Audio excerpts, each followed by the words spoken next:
Folks, welcome back to Canada's Boxing Channel. Second episode of Coach's Corner.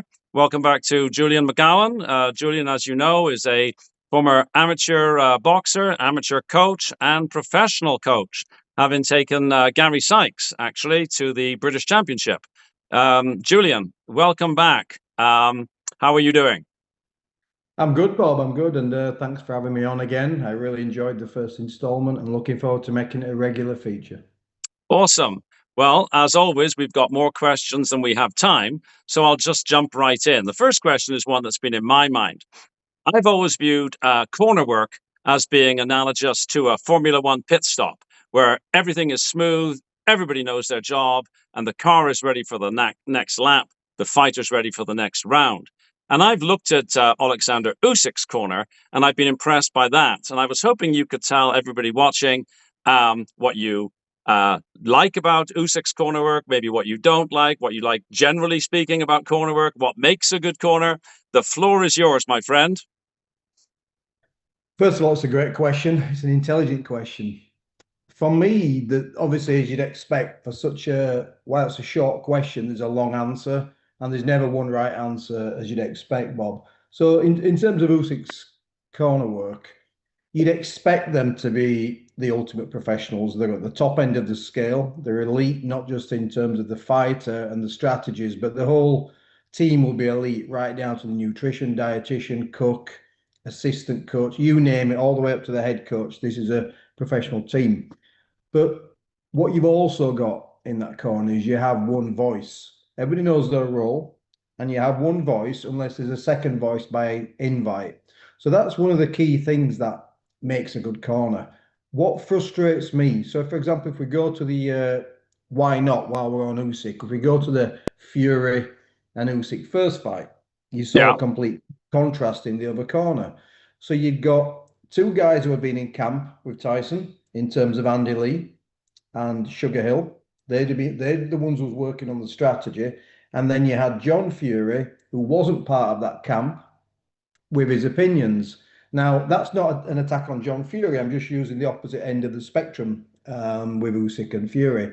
So John Fury will not have known the details of what was worked on in that camp. That's the first thing. It's not just a case of the panic and talking over people. He wouldn't have known what the details were in the camp. So part of a good corner is not a good corner work on the night. That's just like the tip of the iceberg, if you like. It's everything that's gone around underneath that iceberg, from working together and gelling together as a team over a long, long time to obviously that 8 or 12 week camps, whatever it is, and everybody being on message, everybody, plan A, plan B, plan C, but you don't change course suddenly. And you think of Fury at the end of I think it was the ninth round where it probably should have been stopped actually, but in the ninth round, it had a really bad ninth round. You sit back, you've been stunned, you've been dropped, you're dizzy, and you've got people shouting at you. You just hear noise. You're Yeah. stunned, you can't recover. You just hear noise. You hear people giving you different instructions. How do you absorb that? That's absolutely impossible to be able to do. The boxer needs the voice that's been consistent in recent years, but he also needs the voice of experience, but the voice that's been consistent in the camp. I hear people, and listen, we all have egos. We've said this before.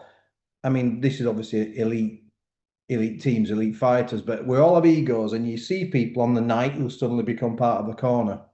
And when a fight's not going well, you hear different voices start to come up. And that is so confusing. It really is. It's insulting to the head of the head of the corner. It's insulting to the fighter. So what makes a great corner? Consistent message, alignment in camp, experience working with each other, but also respecting everybody's role. You don't hear the head coach telling the cut man how to deal with a cut, do you?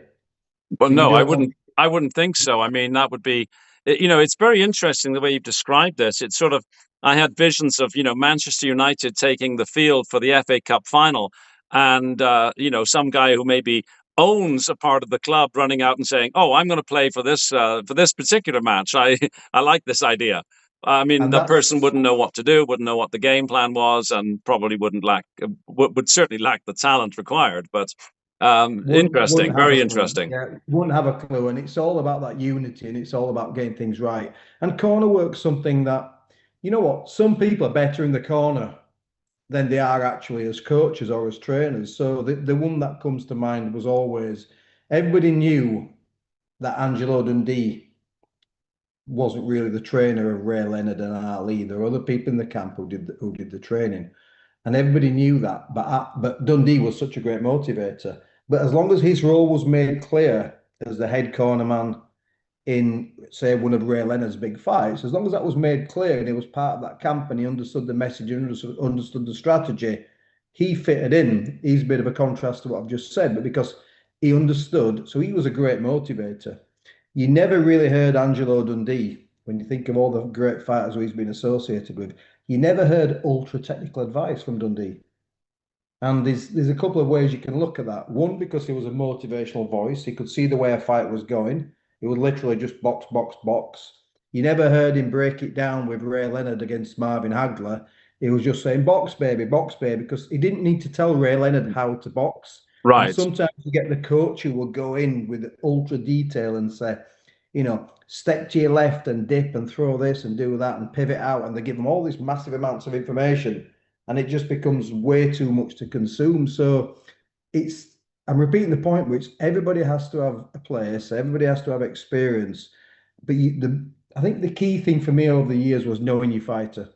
And I'll give you an example. So I was more known for working with Gary Sykes. I worked with also some good amateurs and a couple of young, good unbeaten pros as well. But I was known for working with Gary Sykes. Well, at the time, Gary Sykes fought Anthony Crolla for the second time, which was actually the prize fighter format. Joe Gallagher and Crolla obviously were in the opposite corner. Now, the first round, Gary against Crolla, Crolla probably nicked that round. I thought he won the first round. Gary took a little bit of waking up. He hadn't had a great first fight against Tommy Coyle about half an hour before, because obviously, the format should have three fights. Yeah. And the camera zooms in to Joe Gallagher and he looks straight at Anthony Crolla and he says, he got that round. So he's telling Crolla he lost the round when he probably won it. And then Right. it flips over to me and you can hear the audio again on Sky. And I'm not talking about myself and Joe, I'm talking about personal experience. It flips over to me and Gary said, did I win that round? And I goes, you were beautiful, absolutely beautiful. Keep doing what you were doing. What do you mean, Gary, did you win that round? Are you serious? And I'm like, Right. saying, of Yeah. course. And I thought he just about lost the round, but I could see him coming through. So Joe didn't give the wrong advice to Crolla. Joe basically, and myself, what I said to Gary was typical of having to different strokes for different folks. There are fighters who are losing, you tell them they're winning. And there are fighters who are winning, you tell them they're losing. That's the psychology of the fighter. It depends on the relationship with the coach and the fighter. But that was just an example of where Joe was using reverse psychology. I Hmm. was using reverse psychology. And it's, again, people listening to that. And I think the commentator at the time, which might have been Ian Dark, I can't remember, he picked up on what Joe said and he goes, I think Joe's just said he lost that round. I thought Crawler won that round. And that, to me, showed a layman. It showed a commentator who understood boxing but didn't understand the coach's role and the psychology. I And think that if I can just jump in there, I think that's an interesting lesson for lay fans like me to maybe not pay too much attention to what you're hearing, because what you've described is an ideal example of team leadership. You've figured out what your team needs to be motivated, and you've applied the requisite motivation. Which, if that sounds to a layperson like me that you've spoken out of your south end, it's working for the team that you are the leader of. So I thought that's very useful.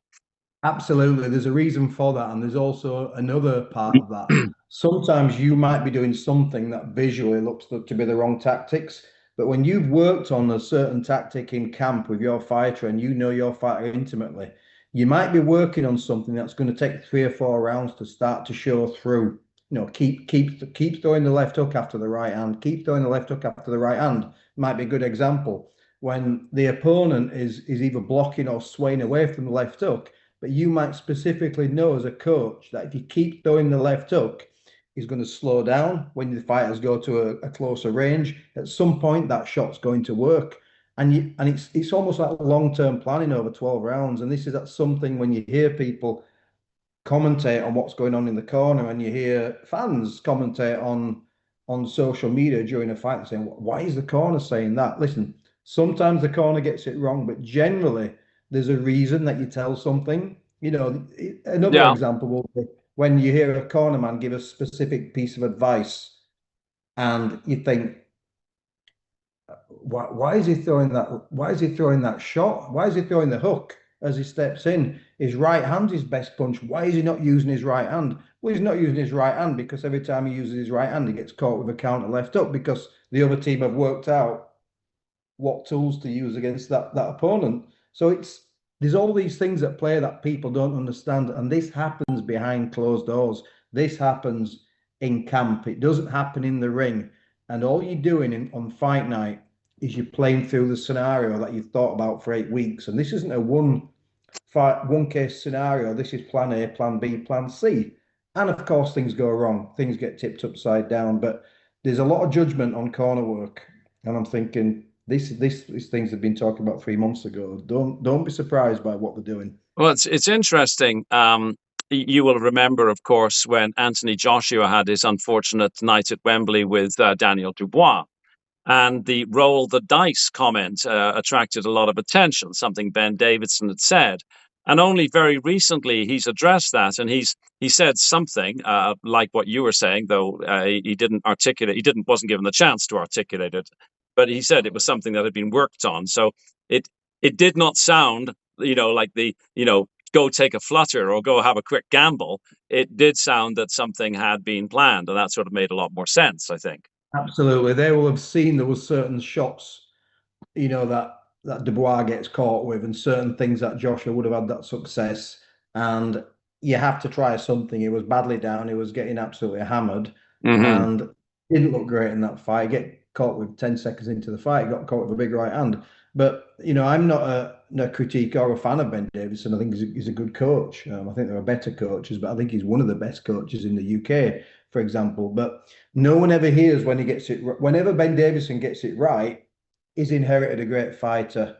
Yes, yeah. Whenever he gets it wrong, we all hear about that, don't we? We all love to talk about it. But this is the one thing that frustrates me. There are lots of people who think they are experts on coaching, not boxing, on coaching, and they'll always say that fighter should go to that coach, that is with the wrong coach. And I think everyone's got an opinion on a coach, but Hmm. no one's ever seen that coach work in private and that coach work through camp. No one's ever seen that. And you really think that when there's tens of millions of pounds at stake, that fighters and the people around them would allow them to work with useless coaches and people who it's just nonsense. I always like to think the best coach is the best coach who is the best coach for that fighter, Yeah. not specifically the best coach because it's about the relationship.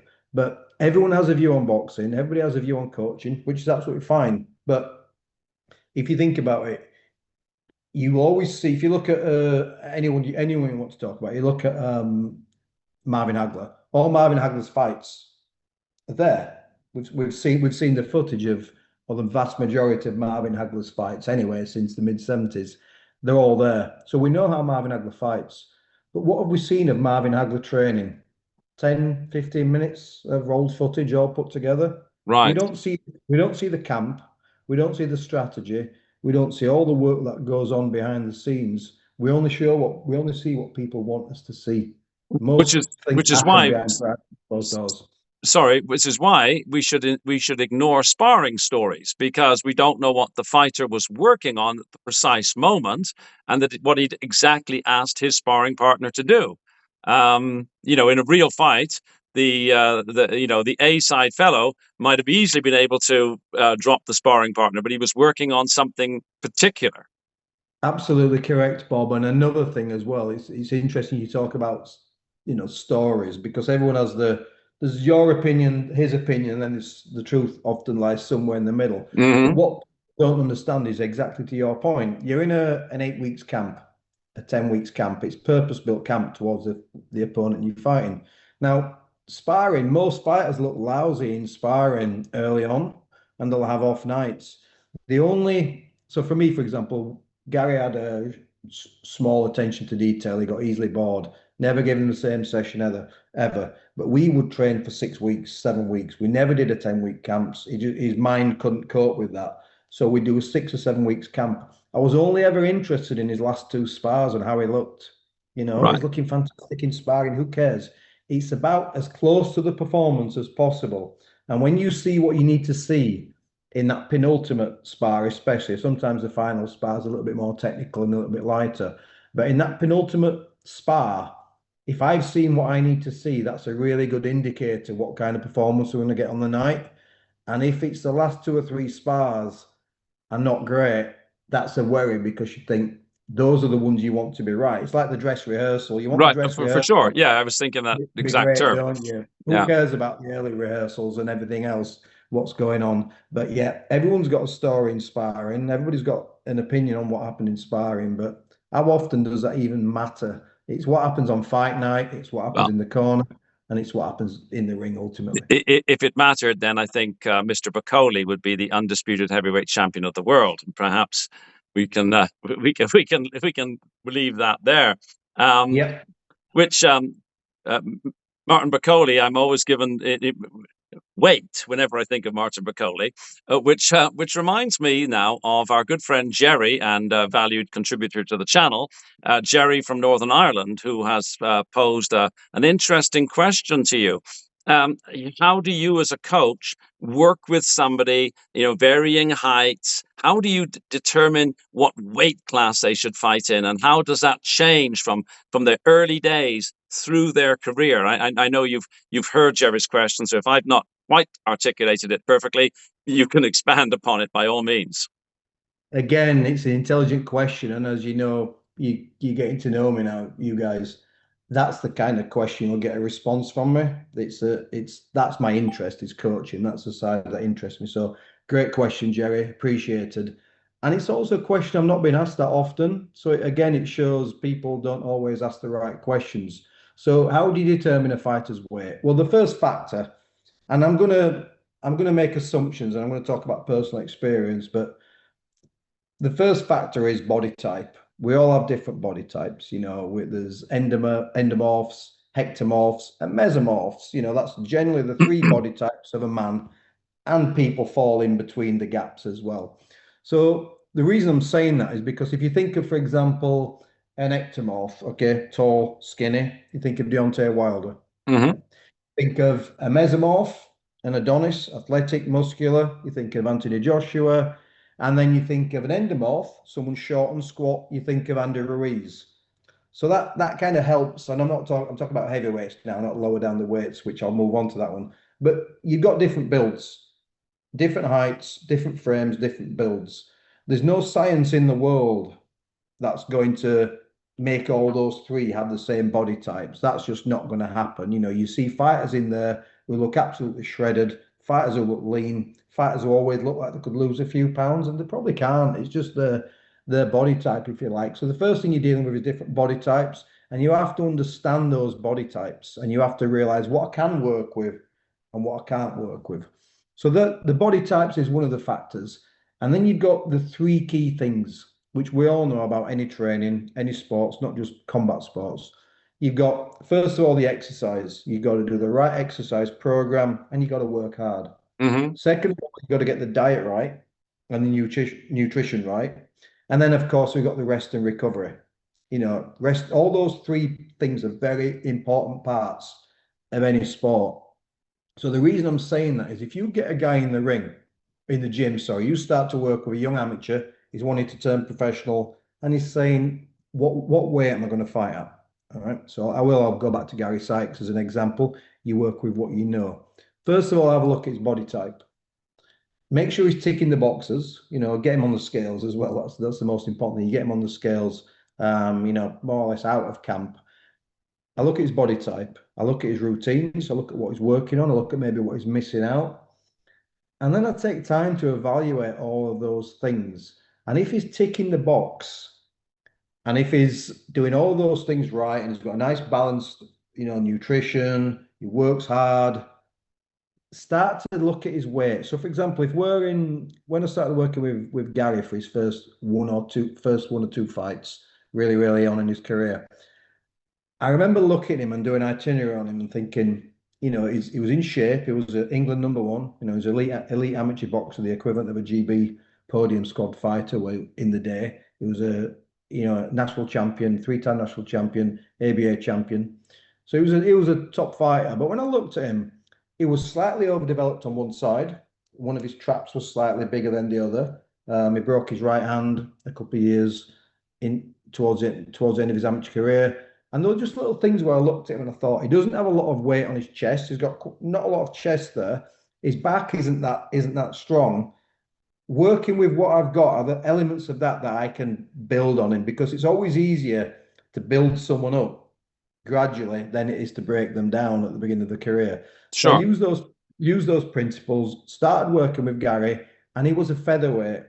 And the goal was always to get into super featherweight. So the difference is 4 pounds.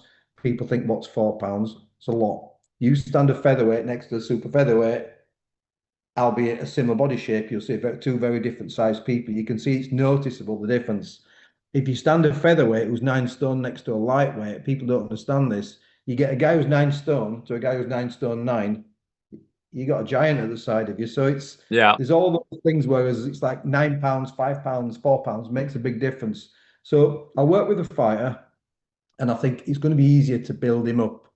But if he's ticking all the boxes, he shouldn't be too far away from being a true weight. I'm not talking about week 3, week 4 working with that fighter. After I've been working with him for 2 or 3 months, I start to look at his weight.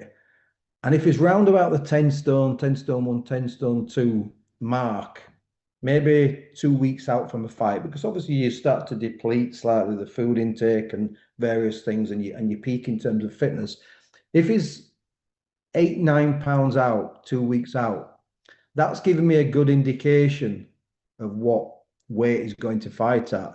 Yeah. So it's really easy to get 7 or 8 pounds off someone in the last couple of weeks, but you don't want to be doing any more than that. And I'm talking pro rata in terms of percentages. And I know I'm going a little bit technical now. So one of the mistakes, again, what people do is they put, I'm going to go just jump a little bit forward now, and it'll kind of explain where I'm coming at with the Mhm. weight, Jerry. So it is a long answer, Jerry. So if you're listening, Jerry, it's a very long answer. But I look at him 2, 3 weeks out, and I look at what he's weighing.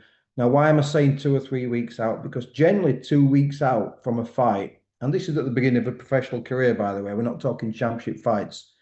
2 weeks out, you're gonna get that peak performance. The nutrition's good, you're loading them up in terms of the gym, what they should be doing, and that's when I'm gonna get that peak performance. So if you're a super featherweight, he's gonna be about 10 stone, 10 stone 1, generally 2 weeks out. And then, of course, we do another week of like small speed work and speed drills. And then 4, 5, 6 days before the fight, you stop activity. And that's when people will just start to cut the weight, not cut too much food, but cut the weight, cut a little bit of, food intakes. And then the last 2 or 3 days, cut the water. Why am I saying that? Because that's going to start to tell me what's an indicative of his true fighting weight. This is for the first time around. It's like doing a rehearsal for the fighting for the first time around. It also depends on if it's an on the day weighing or if it's a day before weighing as well. But let's assume it's a day before weighing. I need to get him 6 or 7 pounds close to that weight with 2 or 3 days to go. But going back to 2 weeks, it's that 2 weeks window when he's performing the best in the gym. So 2 weeks out from a fight, and this is my view, when people put 15, 16, 17 pounds on, I find it crazy. You Mhm. think about this. So again, 6 week camp, week 4 of the camp, week 5 maybe, but week 4 of the camp, week 4.5, I'm looking for peak performance in the gym. So when he's got peak performance, I'm going to weigh him, and I'm going to take away 6 or 7 pounds in my head. And then when he cuts down to the weight, 30, 32 hours before the fight. So if he fights on the Saturday, on the Thursday night, I want him 3, 4 pound, maybe over max before he goes to bed. Dry him out then, not for too long, dry him out. weigh him on the morning. He'll have probably dropped a couple of pounds overnight, gone to the toilet, and then he might be a pound and a half over on the morning again. He'll go to the toilet again, and then he should be around about the weight. Now, if you Right. remember what I've said, he's only dropped 7, 8, 9 pounds from that peak performance. Now that tells me close enough what weight he should be at. If he's feeling good, not feeling depleted completely, I'm talking about a fight at the beginning of his career. If he's feeling good and he's feeling healthy, I'm now thinking, I've got a super featherweight here. This guy's going to be a strong super featherweight. He weighs in, and then this is the key what everybody gets wrong. And someone will contradict me and say this guy weighed 18 pounds more in the ring and looked fantastic, right? You think about the notion of the guys who then put 16, 17 pound and eat and drink and eat and drink and eat and drink to be as big in the ring. And it's not answering the question correctly, Jerry, but I'm trying to give an example of before weighing, after weighing in the ring performance. You've dropped 7, 8 pound in the last couple of weeks from peak performance, weeks 4 to fight night. You want to only put 6, 7, 8, 9 pound back on. Because if you put 15, 16, 17 pounds back on in 30 hours, you get in the ring, my body's saying, hang on a minute, I'm a super featherweight, I'm 9 stone 4 on the scales. I've been performing brilliantly at 10 stone. That's been 9 stone 13, 10 stone. I've been performing fantastically. So why am I going to weigh 10 and a half stone in the ring? Because my body's saying you weren't that heavy in the gym. And it's, I guess I'm looking at it from both sides, the weighing to the post weighing, and then I look at the performances because if you're a young professional, you turn over, you then have the performances. So this is why fighters also don't look to get great opposition early on because they're Right. trying to figure out the weight. Yeah, that makes sense. And if you get 90%, and actually this guy should be, he's struggling with the strength of some of these opponents, he should be 9 stone. We look at it again. If you think he's looking quite weak as a super featherweight, you might want to be thinking about building up a little bit more to lightweight. And this is where it comes in. And I guess what I'm saying to Jerry is there's no direct answer. There's part science, part looking at when my fighter, and this has always been the key for me, when's my fighter's best performance in the gym during that camp? What has his weight been? He's been 10 stone. Right, I'm going to take 7 or 8 pound off, and that's his true weight. And that's always been how I have Right. measured it. From being peak performance, 7 or 8 pound is just a couple of small meals and a bit of water depletion the night before. It's not eating nothing for a week to That's a lose crazy super, weight. super interesting answer. I mean, I've often thought, I mean, I don't know when his career started, but when Hamza Shiraz, hooked up with his coach, like with a guy like that, I mean, maybe he's an extreme example because he's very tall and he must have hollow legs. Yeah. He's competed at 168. He's now going to compete at 160, 168. The man looks to me like he could easily compete at 175. That must be quite the challenge for a team, I would imagine. It's definitely a challenge for the team. So that team there, for example, will have known at 154 pounds it just wasn't effective. It was effective at the level it was at. But again, this goes back to part one, the first question, which was, we talk about sparring. They see things. We talk about corner work and the gym and camp. The coach will have seen things in the camp when he was a light middleweight. He'll think he's still growing. Yeah. His legs aren't quite strong enough. There might have been times when he's got rocked. I'm just assuming there might have been times when he got rocked in the gym because he was cutting down too light. And it's a mixture of the questions actually intrinsically linked. What's the true fighter's weight? And then we're talking about corner work. And it's ultimately down to science, knowing your fighter across both of those answers, but also having experience and having a good eye for boxing. Because there was, when I see, and I'm not stuck in the dark ages, still I'm coaching now, as you know, back again, and I'm still using some semi-modern techniques. But whenever I see coaches and strength conditions and they've got these heart monitors plugged all over the body and the patches and they've all got the spreadsheets out and they've all got their iPhones and their apps, I'm a bit like, there's there's having experience and having an instinct. So when I'm watching a fighter spar and I see him, back to the weight question, I see him So this is obviously for yourself, Bob, but to answer Jerry, I see that performance in the ring, in the gym, and I know he's almost found his true weight, minus a little bit of water, minus a little bit of food. That's how I know. And of course, how he's sparring and how many reps he can do and how strong he is and how fit he is and what his mood's like and all those type of things start to tell me what his weight is. And then in the beginning of a fighter's career, I have those early performances. And if I then start to see after 2 or 3 fights, he's struggling with the weight again, to repeat my point, he's struggling with his opponents who are not quite his ability, but he's getting thrown around. It might be that he's just not coming to his man strength yet. It might be a younger man. It might be that he's at the wrong weight. It might be that we need to put him on a strength conditioning program. There's no one answer, Bob. It's like lots and lots of different answers and points. Diet, exercise, again, rest, recovery, performances are indicative, but ultimately gym form is the biggest indicator. And you generally know when it's time to move a fighter up, or if you can just keep him at that weight for some time. And again, long answer, but it's body type, experience, gym performance, fight night performance, and but for me, it was always when my fighter, so when Gary started putting on more weight after the weigh-in, we used to weigh him in the morning after he's gone from £9 and he's put £10 on, £11 on, he's either consuming too much fluid and food afterwards, or it's time to move him up. Right, And right. that's generally a good gauge. Well, that was an excellent answer. I don't know about anybody else, but I've learned a lot, and I very much appreciate Jerry asking that question. I'm thinking that I'm looking at the clock. We're getting close to our cutoff time here, but we should possibly pick your brains a little more on coaching at the next five-way, rather than just have you exclusively on Coach's Corner, because I'm thinking that there's lots of us who would like to know some of the stuff that you know. So with that, Jules, thank you so much for coming on. I really appreciate your time, as I'm sure that the people who are watching Canada's Boxing Channel would agree with me. Thank you very much indeed.